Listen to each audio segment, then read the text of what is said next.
Welcome to the Election University podcast, a weekly show where we hear from industry experts who share tips and tricks for winning campaigns. Whether you're running for office now, thinking about it for the future, or just want to know more about campaigns and elections, Election University is for you. With Election University, click, learn, win.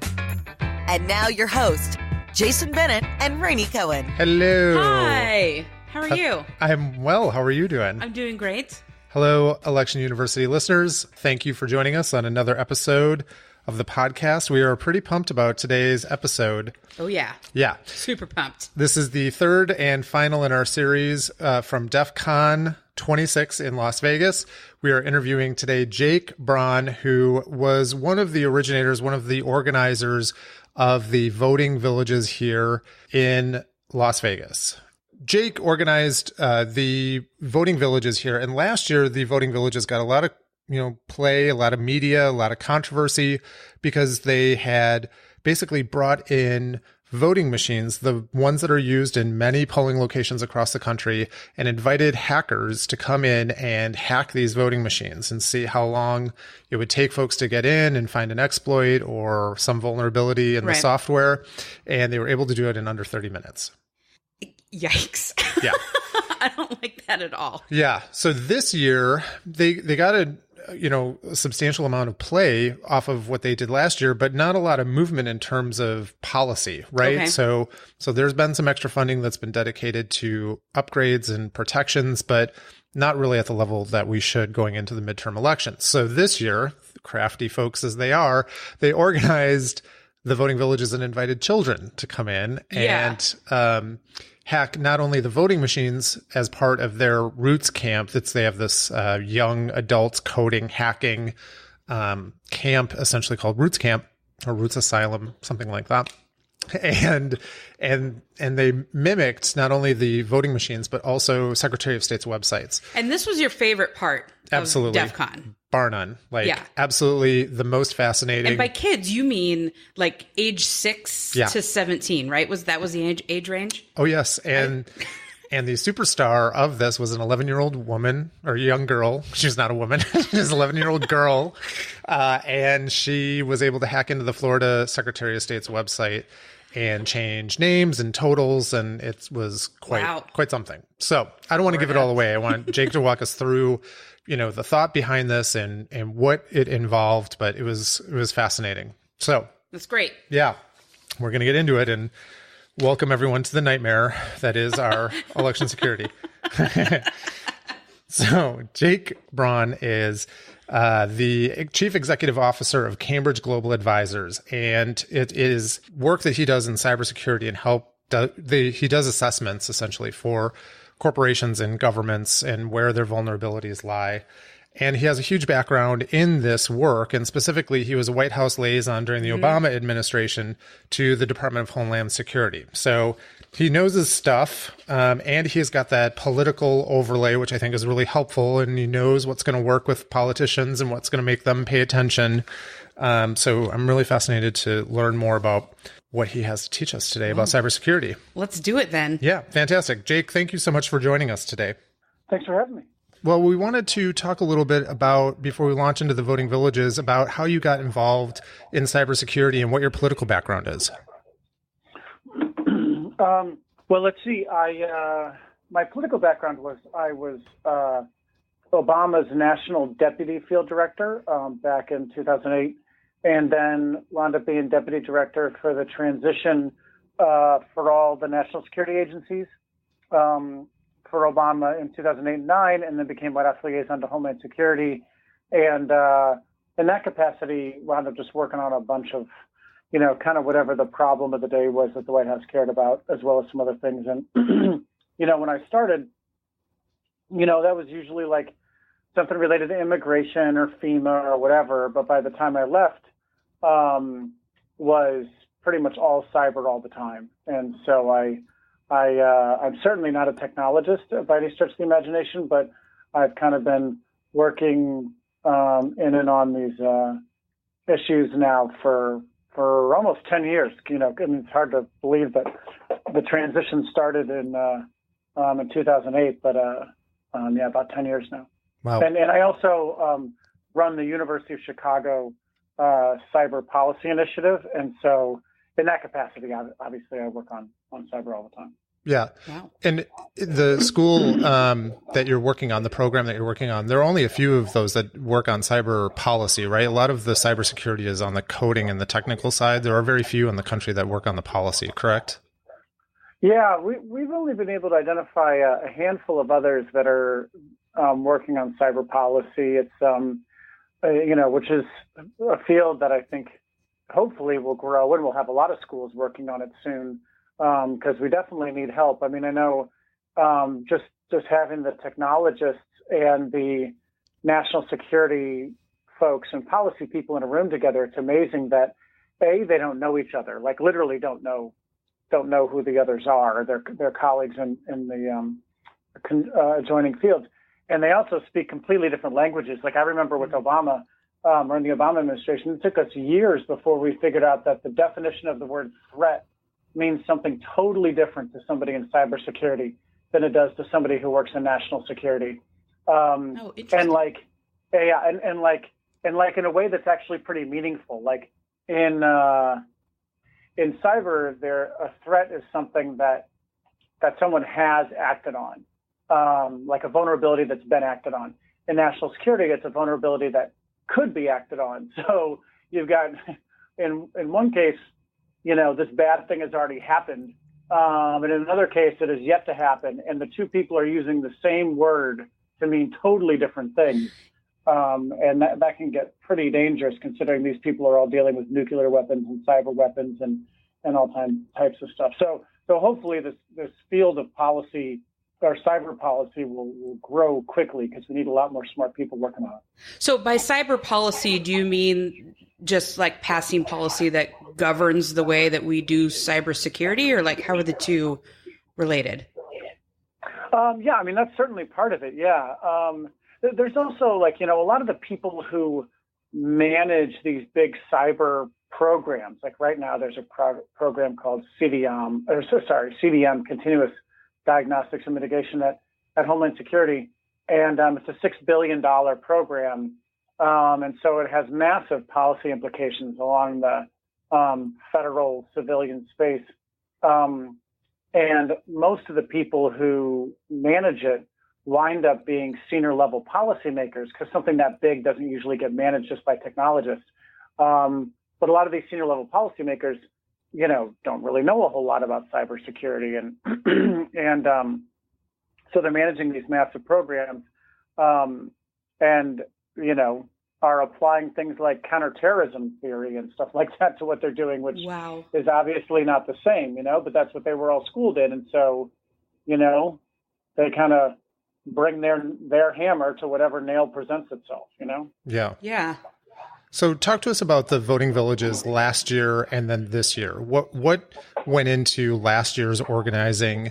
What did it look like? Were you happy with the results? And then what prompted you for this year's voting village?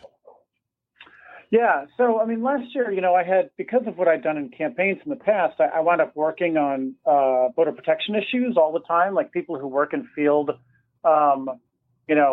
by the end of the campaign are all deeply immersed in voter protection stuff because it's all happening on the ground, Right. And so we got a kind of a real inside view as to, how much these election offices on the local election official side are really ran on a shoestring budget with folks that are just kind of trying to do the best they can to administer an election, but very little resources. They have, no industrial engineers on staff to help them run it, and much less a bunch of money to hire those types of people. And so in 2017, after the election, I kept hearing statewide or Secretary of States and others saying, "Oh, well, we have no evidence that the election was, that votes were tampered with or whatever." And look, I don't think, that the Russians stole the election for Trump or anything. That being said, the accurate answer to the question is, I don't think that or what the secretaries of state should have said is, I don't have any evidence that votes were tampered with because I don't have the capability to go back and see if votes were tampered with. That's the accurate answer to that question, right? And none of them were saying that. They were telling you half of the answer, not the full one. And so that gave everybody what I believe was this false sense of security that, oh, well, actually our votes are secure. And so I got so sick of it, knowing what I knew from previous elections, that I called up my friend Jeff Moss, who is the founder of DEF CON, and said, hey, we should hack into this year is voting machines. And he was like, oh, that's a good idea. Let me call you back. And he called my co-founders, who are far more technical than I am. They are technologists, and asked them if they would help, and they said yes. And then he went on eBay and bought a bunch of machines, and that's how we kind of wound up doing the first one. And wait. You can just buy a bunch of machines on eBay? Like, why are officials allowed to sell them that way? And like, how much does that cost? How easy was that? Well, it was very easy. And, it's funny, like in retrospect, like not thinking that Russians are trying to procure and train on our machines, it's actually totally logical that they would do it, just like they sell office furniture on eBay and stuff. It's like, because it's like, well, if they upgraded to new machines and some other jurisdiction was using the same machines as they were, and maybe some of theirs broke, and so they wanted to buy new ones at a discounted rate, well, then they would just buy them off of eBay or some government auction site or whatever, just like they would buy filing cabinets or tractors or whatever they buy. But when you add the layer of complexity of, well, there's actual Russian, hackers that are looking for machines to train on. Right. Right. Well, then all of a sudden, maybe it doesn't make so much sense, but nobody knew that at the time, or they weren't thinking about it that way. So they were really easy to get. And in some cases, they were super cheap. I think there was one where it was like, we were going to buy like a pallet of machines, like it was like 100 machines or something for like $1,500 or something like that. I mean, it was super cheap. Yeah. Wow. And right. Well, and that's why, even Trump's White House cyber czar, who former, so he's back at NSA now, but his name's Rob Joyce. He spoke at DEF CON, and he actually said, look, to any of the state election officials who, are wondering whether this is counterproductive or not, he's like, the one thing I can guarantee is that our adversaries, meaning the Russians, are doing training exactly like this on our voting equipment.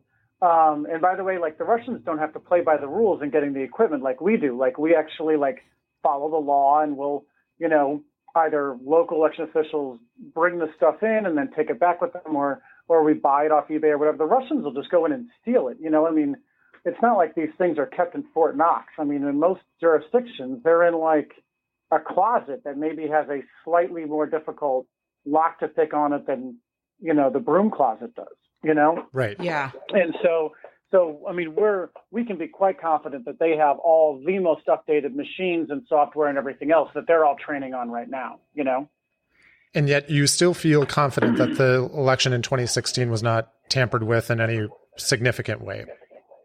Oh, I mean, it was certainly tampered with, I guess. I don't know. I think the real answer is, I don't know, and we will never know whether the Russians flipped the election for Trump. Right. Most of the national security kind of Russia experts I talk to say that their MO is they go in and do kind of what there seems to be common consensus they did, which is they go in and they kind of probe a lot of different stuff, which clearly they did. They were phishing attacks on the voting machine vendors. There was the scanning and probing, and it sounds like even stealing and in some cases deleting the voter registration database stuff. There was they were messing with voter election websites in other countries and so on. And so they did all that. But usually all that's done to then go back and reassess and decide what their next big operation is going to look like. And so, if Trump doesn't come out and say, that that we're going to consider this, either an act of war or some sort of serious, attack on America or whatever, and say it in a way that's convincing. I don't think we have any reason to believe that they're not going to be back in 20 and maybe 18 to do something far more damaging than they did in 16. I feel so good now. Yeah, I won't be holding my breath for that statement from our president, unfortunately. All right. Yeah. Anyway. All right. So you get these machines off of eBay. You just log into your account. You buy these machines. There's no government red tape whatsoever through the purchasing. You don't have to show them ID or anything like that. You're literally just verified on eBay, and you can scoop these machines, and they're yours. Mm-hmm. Exactly. Comforting. Okay. Yeah. So then you bring them to Las Vegas and you invite folks to come in and play around with the machines in 2017. What happens? So the folks were like 25,000 hackers, of course. So they came in and the first machine was taken over in 2 minutes remotely. Whoa. Yeah. And then by the end of the weekend, they had hacked every machine. The hackers were so kind of bored with how easy it was to hack the machines and totally take them over that they started rickrolling each other with the machines. I don't know if you guys are old enough to remember this. So they would download Windows Media Player, because these things were all running Windows XP, which of course isn't even serviced by Microsoft anymore. Yeah. And they would then download the Windows Media Player, download the Rick Astley song, and then they would get their friend to say, "Oh, hey, can you push that button over there so I can go whatever?" And they push the button, the song would start playing, and it would be like, "Ha ha, I got you," So it was like, because it's a 3-day conference. By Sunday, they were like, "Yeah, I mean, these things are like, a sieve." Wow. So that was year one, and then this year, we were kind of thinking about like, okay, in year one, we were really focused on kind of the hardest part of the infrastructure, which is the machines. But in reality, there's the two ends of the voting infrastructure, both the registration databases and the websites are far weaker links in the chain. And there are areas where we know the Russians have done stuff. We know that they, quote unquote, scanned, and now it sounds like even manipulated voter registration databases in the U.S. And then we know in Ukraine and elsewhere, they actually hacked the websites that announced the election results and changed them to show their candidates won, and then coordinated that with Russian media to then start announcing their candidates won and all these things. And so we were thinking, Jesus, can you imagine if, election night 2020, Florida and Ohio's websites are down. Wolf Blitzer's like losing his shit on CNN, and then Russian television has announced that Trump has won, and then the fucking nut jobs at Newsmax and wherever start running with it, saying Trump won. Right. And it's chaos. And oh, by the way, just go ahead and throw Pennsylvania into the mix as well, because Pennsylvania doesn't have a paper trail at all. Not even a receipt, much less a paper ballot to go back and count. Oh, really? So, yeah, there's 5 states that don't have them, and 2 of them are Georgia and Pennsylvania. Pennsylvania will definitely be a battleground, and Georgia might be. And so, if that happened, it would make the Bush v. Gore fiasco look like well-ordered democracy. Right. It would be chaos. So we were like, okay, well, how do we demonstrate this? Because hacking a website is so easy that we can't give it to the regular hackers to do, because they would do it in 5 minutes, and it'd be like, great, who cares? Like, this was interesting 20 years ago, hacking websites. It's not interesting now. And so I was sitting there talking to this guy about it, and he was like, yeah, it's child's play to hack a website. And I was like, right, it's child's play. I'm like, fuck, we'll take it to the kids section, the kids hackers that are ages of 5 to 18 at DEF CON, and have them hack websites. And so we had this brilliant guy who's like one of the best cybersecurity people on the planet, literally, like there's certain countries he actually is not allowed to travel to legally because of like all the stuff he does in cybersecurity. He built the 13 presidential battleground state websites, built mock versions of them. And because we can't hack the real ones because it's illegal. And then had put them up one state every 30 minutes because the kids had 3 hours the first day and 3 hours the second day to hack them. And then, of course, the first kid got in like 10 minutes. I think it was two got in about the same time, a boy and a girl. And, they changed the names of the candidates, they changed the vote tallies, they changed who won, they changed, whatever you can think of. And so the point in us doing that was not to kind of, have fun at like, whatever the state's expense or these states' expense, but more because there's been all these guidebooks on election security that have come out since 2016. Some the federal government has funded, some have come out from very reputable institutions like Harvard. There's been, several of these. Not one of them has made any recommendations on what a state should do if their website gets hacked on election day, knowing that like you can't really secure it. I mean, you can make it slightly harder to hack, but like a determined nation state like Russia, they're going to be able to hack the site. And so you need to come up with like communication redundancies and stuff like that you can put in place so you can effectively communicate what the results are to the public and the media and so on. And so no one's made any recommendations on how to do that. And so we kind of, I think, made our point at DEF CON. I'm sure you guys saw the coverage. And so in the report we put out following DEF CON, we're going to include recommendations on what states can do to put these communication redundancies in place in the event this happens to them. So you got a bit of a reaction from what happened this year. Can you talk to us about the reaction that you got from the national organizations and some of the vendors?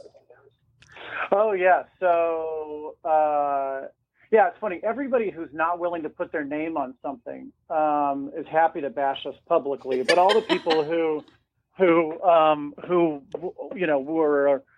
will actually, man up and put their name out there are praising us. So the National Secretaries of States Association put out this letter saying, it was really funny. It was like, well, we don't think this is realistic. And, the Russians wouldn't have, all this time to hack these machines. And, we provided some training. They're like, we're worried that the training isn't realistic enough. And it's like, well, you guys aren't providing the training. So, right. So, go ahead, provide better training, and, oh, well, the kids hacking the websites, these are unofficial results. And it's like, Jesus, you don't get it at all. It's not about the fact that they're official results or not. It's that, like, this is where the media gets their election night reporting, which is like, if these guys want to cause chaos, that's exactly what they'll hack, which they've done in the past.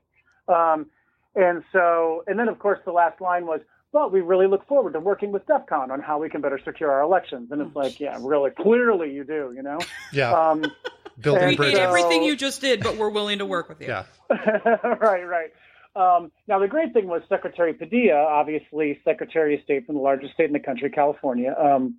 He actually came and spoke at the conference and, was on our panel of local election officials, which also included folks from the senior election people from Cook County, Illinois, which is Chicago suburbs, Denver and Orange County, which for D's and R's, there were Republicans. The guy from Orange County was Republican. So we actually had bipartisan support and, 3 of the top 10 biggest counties in the country represented as well as the biggest state. And then it turns out, because we did a ton of outreach, we did 6,600 pieces of mail to local election officials, 3,500 live calls, and 2 emails to local election officials around the country, inviting them to the conference. And so we had, a bunch show up. And so since DEF CON now, many of them have been tweeting and posting and blogging, saying how great it was and everything. And so we're hoping, like I said, everybody who's willing to put their name on what they say has said that it was actually great. And we think we're going to be getting even more participation next year. And by the way, like this is true to form of every industry that kind of goes through the kind of cyber maturity process, is they all reject all of this kind of, claims that their technology is not secure. And then if DEF CON gets involved, they then bash DEF CON and say it's not realistic, it's stupid, they're terrible, these hackers they have their own agenda, everything else. And then, 5 years from now, or 5 years from whenever it starts, they actually have people recruiting at DEF CON, trying to get the hackers to go work for them. And they're like giving over technology to have the hackers try and find vulnerabilities in it so they can go back and fix it. So you saw this with when they started hacking cars a few years ago. Most of the manufacturers threw a fit about it, and then all of a sudden, like Tesla's donating cars and sending their top brass to go watch it, and they've got the other vendors there recruiting people to come work at their companies for it. Who was the last one that I think Chrysler or somebody has like a bunch of former DEF CON guys now running their security division. So that's the way it'll happen here. Where these guys are just going to have to, fumble and fumble and fumble in the media and get slaughtered, and then eventually they'll come around. Yeah, I hope that happens faster than the 5 years that it took, like the car industry. Yeah. Yeah. Or the decade that it took the aerospace and defense industry, or the decade that it took the finance industry. Yes, hopefully it happens slightly faster. So what does all of this mean for the 2018 midterms? What do you see, given your expertise and the work that you've done in this field, and very clearly seeing where the vulnerabilities are, what do you think happens in the midterms? Well, I mean, the first thing that's great for us is we're already seeing this affect policy. So DHS, this is a really odd coincidence. I know you guys aren't going to believe this, but 2 days after DEF CON, they sent out an announcement saying that they were doing tabletop exercises for election officials to practice on if their websites were hacked on election night, what would they do? So hopefully there will be some, these guys and gals will do some practicing on that. And if that happens, we'll be in a better place to deal with it than if it hadn't happened. Outside of that, honestly, I think there's some folks, like the ones in Cook County and Denver and Orange County and elsewhere that I think that have made great strides since 16. But man, I don't know. I mean, there's not a lot to point to. I mean, Virginia, for example, after we hacked into that one machine in 2 minutes, they decommissioned the machine, got rid of it, and got all new machines. So that's positive. Good. Yeah, that's good. There's movement in the right direction. Matt Blaze, who I think you were working with in that panel, one of the professors, actually did say that he was hopeful because the movement seems to be towards decommissioning these most vulnerable machines and moving towards the more secure optical scanners with, paper trail. Yeah. But your question is about the midterms, and that ain't happening by the midterms. Right. And I do agree with Blaze. Like the movement is towards paper ballots and these OptiScan machines, which is good. And I think there's some other stuff out there that I think long-term, open source and things like that are really good long-term. But between now and the midterms, I mean, I guess DHS has sent out like another 70, I think, of these sensors that they put on networks, which may give us a sense if the Russians got in. It won't do anything to stop them, but it'll give us a better coverage across the country to see if the Russians got in. Because remember, the 21 states that they say Russia got in and hacked their registration database or whatever, they only had sensors on 28 states.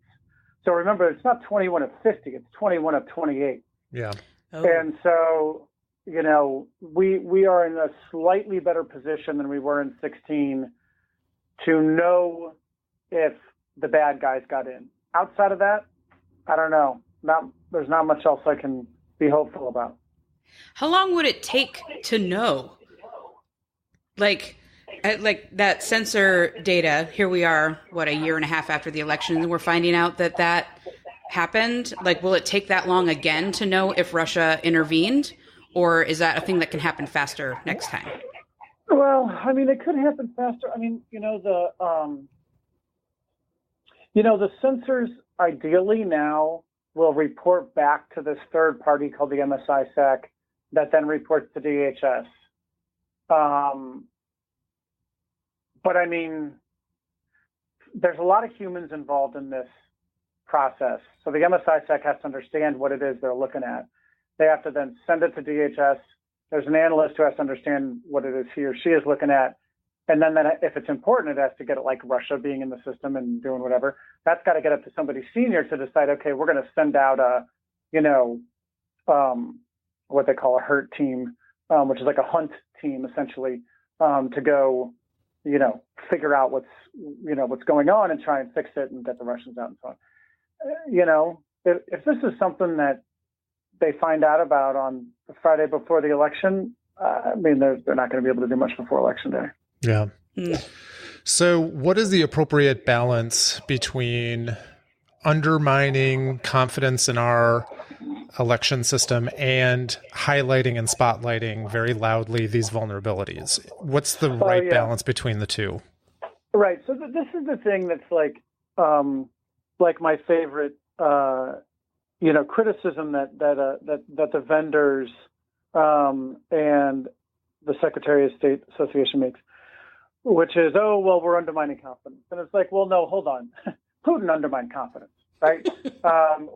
We didn't create this problem.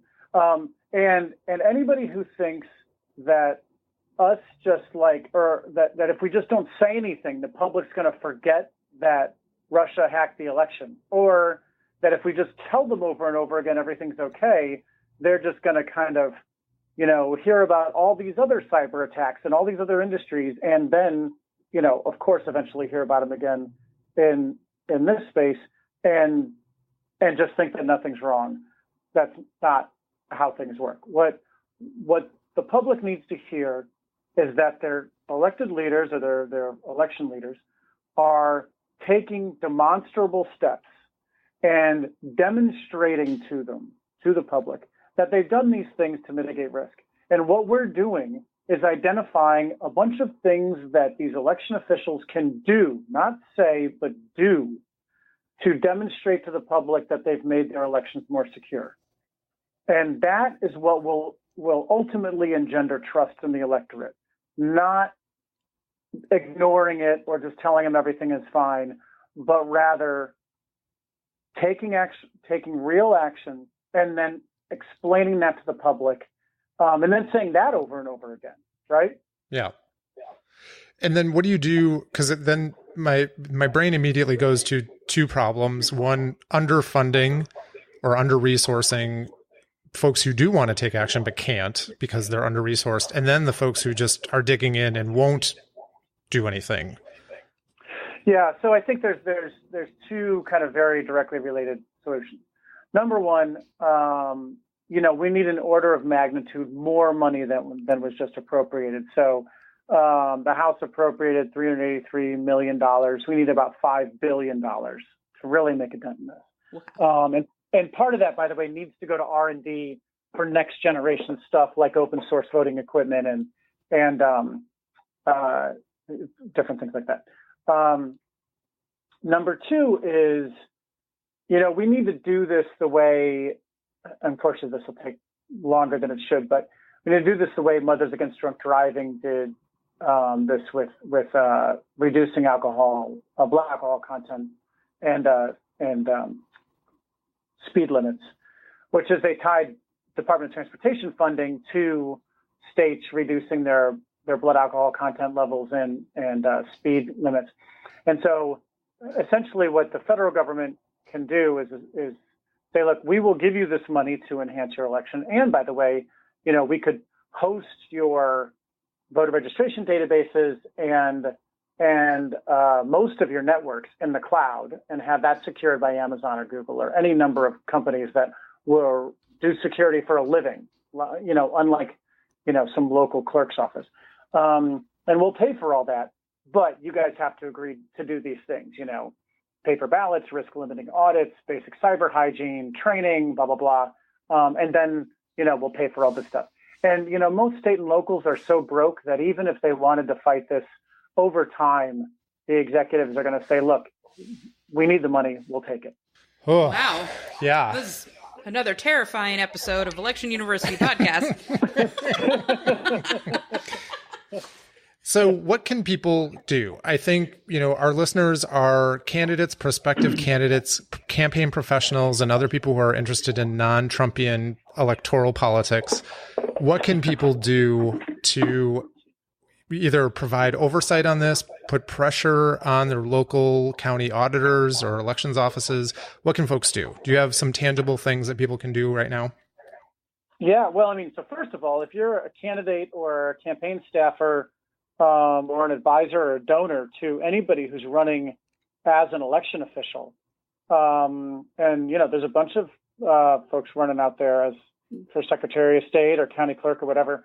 They should run on this issue. You can run on giving out business licenses faster, and that's good and something people need. But running on campaign or election security is something that is polling super high. We think it's an issue that you can draw contrast with incumbents on, because they do stupid things like sign on to these letters that say research is bad.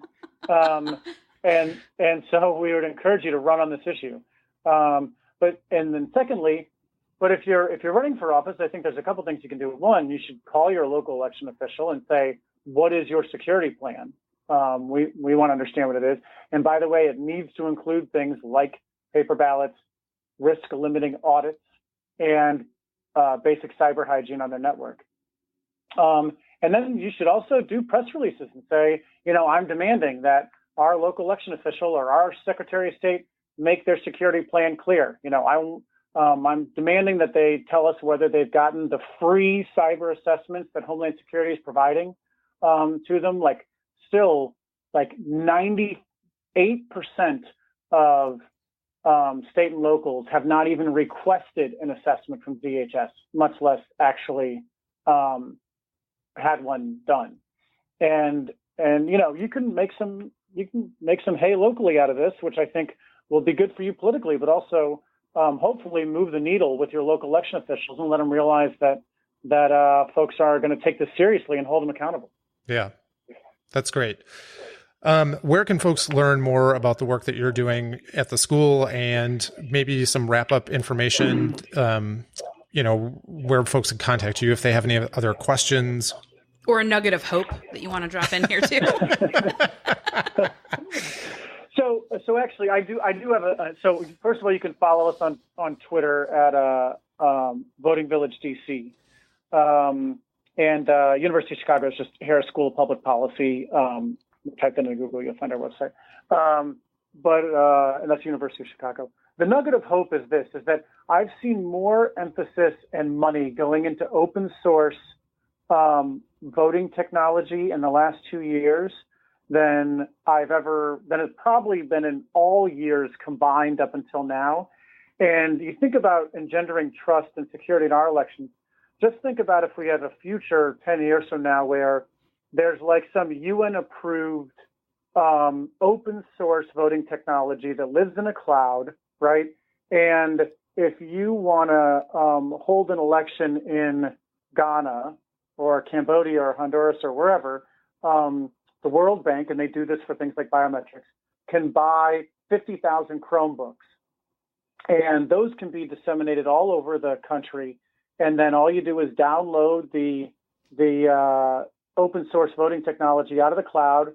It comes up on your Chromebook, and you can then run an election locally. The votes are tallied, sent back up to the cloud. You got the best security minds on the planet working on both ends of this. And just imagine the trust that will be engendered in these emerging democracies in the validity of the election results in their countries when they see things like, the code is approved by the UN, is secured by Amazon or Google or whoever, it's being administered locally, but there's all these checks and balances in place to make sure it's transparent and secure and everything else. And I do think that's a world we're going to see in the not too distant future. Wow. Okay. Jake Braun, thank you so much. There was a lot of detail here today. We really appreciate you walking us through it. And thank you for your ever vigilant fight to get this the attention it needs. We really appreciate it. Awesome. Thanks for talking to me. Thanks for talking about this. It's important. Thanks. Thanks, Jake. Take care. Okay. Bye. Another big thank you to Jake Braun of Cambridge Global Advisors. We really appreciate you taking the time out. Wow. I know. My brain needs a rest. I need to recover from that a little bit. Yeah. It is just really scary that this institution of voting in elections is something that we've had all this trust in. And now we have plenty of reason to not trust it at all. You know, Russia hacking, but also you can just buy a voting machine and hack into it if you want to. And 6-year-olds are hacking into website replicas. Yeah. Yeah. It is interesting because the other parts of this that I didn't want to totally abuse Jake's time because he was very generous with it. But at the conference there, I had listened to other speakers on this topic. And because our system is decentralized, we don't have one national voter database. We don't run elections nationally. It's a decentralized system, and that there are, thousands and thousands of county auditors who are in charge of doing this. It is very difficult to manipulate the system at large. Right. But that said, when you're talking about a presidential race that was essentially won by 77,000 votes in 3 states, it's, maybe not that inconceivable that some tampering could swing things, more than 1%. Right. So there are some, I think, rays of hope and some things to hold on to. We're moving in the right direction. 2016 did put an enormous spotlight, I think, on the vulnerabilities and issues that we have. People seem to be taking it seriously. The crowds at DEF CON, and I would say that, largely the tech community and the hacker community is not politically engaged by and large. We're filling those rooms. I mean, there is a lot of interest and a lot of seriousness that this issue is getting. And I think, Jake and his work on organizing these voting villages and getting great press and really working hard to put more attention on these issues is really great. Well, and tap into the people who could create the solutions for you. If those people aren't, normally politically inclined per se, they wouldn't be a natural reach out necessarily to come help solve these problems. So big thanks to Jake for shining a light on this and also I know. And thank you to DEF CON 26 for hosting and letting me have a press badge and making me feel more important than I am. Yay! And allowing me the opportunity to interview folks. We really, really appreciate it. This is really important work. It's near and dear to both Rainey and my heart, and we hope you found it interesting. Listeners, we are very interested to know what you think. Tell us about your nightmares that you're having. We want to know all the intimate details of every scary election dream that you're having now. Does our podcast haunt you? Sorry, not sorry. Yeah. Let us know. Hop on to iTunes, Google Podcasts, Stitcher, Spotify, however you're listening to us. Leave a review. Let us know what you think. You can also email us directly at podcast@electionu.com. I want to say thank you to our listeners. We are now in 60 countries. Holy crap. Hit 60 as of last week. I'm not really sure what's happening. Just ride it. Just global phenom. Yeah. We're just global phenoms. So thank you to our listeners. Our elections are interesting. Russia hacked us. Yeah, I guess so. Luckily, Russia is not one of the new countries, nor is North Korea or China. So thank you to our listeners, and we really appreciate you taking the time out. And we'll talk to you later. Yeah, we will catch up with you next week. Until then, I'm Jason Bennett. And I'm Rainey Cohen. Thanks again. Bye. Thank you for listening. This week's episode has ended, but the campaign fun doesn't have to. Head on over to www.electionu.com, where you can access all of the links mentioned in today's episode, as well as the show notes. There you can also sign up for regular announcements or register for our campaign school. It's your very own online personal trainer for winning campaigns. www.electionu.com. Click, learn, win.